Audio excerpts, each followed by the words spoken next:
چرګ او ګیدړه.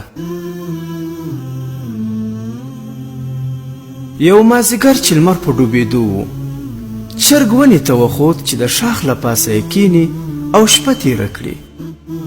کېناستلو ته له ځان جوړولو مخکې یې خپل وزرونه په زوره زوره وپړپول او په لوړ غږ یې غاړې وکړې.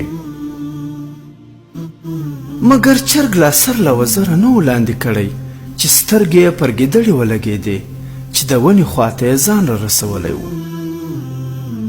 ګیدړې په داسې حال کې چې پر شونډو یې له ورایه خوښي ښکارېده چرګ ته وویل: ته لکه چې لا نه یې خبر. چرګ په داسې حال کې چې پر زړه یې ویره خپره وه مګر خپل ځان یې په واک کې نیولی و په ډېر آرام سره وویل: له څه شي نه یم خبر. ګیدړې ځواب ورکړ: یو ډېر ښه زیری مې درته راوړی. زموږ او ستاسې کورنیو او نورو ټولو حیواناتو پرېکړه کړې چې خپل توپیرونه به شاته غورځوي او نور به د تل لپاره د سولې او ورورۍ په فضا کې ژوند کوي. ته فکر وکړه چې څومره ښه کار شوی.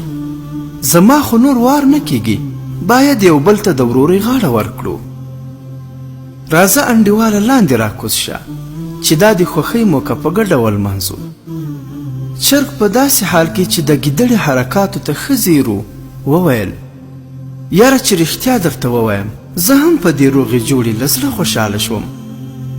دا خبره یې په داسې توګه وکړه چې د پښو په څوکو نیغ درېدلی و لکه کوم لرې شي ته چې ګوري. ګیدړې په لږې وارخطایي لهجې ترې وپوښتل: هلته څه شی ګورې؟ چرګ ځواب ورکړ: هلته یو دوه تازیان منډې راوهي لکه چې هغوی هم له دې زیري خبر شوي. له دې سره د ګیدړې وارخطا شو او په منډو شوه. چرګ له شانه پرې غږ کړل: چېرته منډې وهې؟ سپي خو دې اوس دوستان دي که نه؟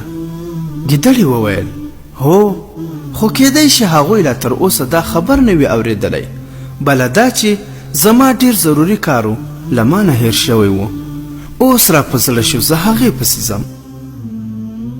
چرګ له ځان سره موسکی شو، خپل سر یې په خپلو بڼوکو کې دننه کړ او نور په خواږه خوبېده شو، ځکه چې د خپل چلبازه دښمن په تېرېستلو کې بریالی شوی و.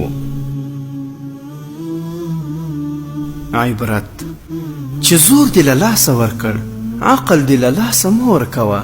له زورور دښمن سره د مخ کېدو په وخت کې زړه مه بایله، هغه په یو ډول بوخت وساته او د ځان د ایستلو لاره وسنجوه. میدان یوازې په وسلې نه ګټل کیږي، کله کله پکې چل ته هم اړتیا وي.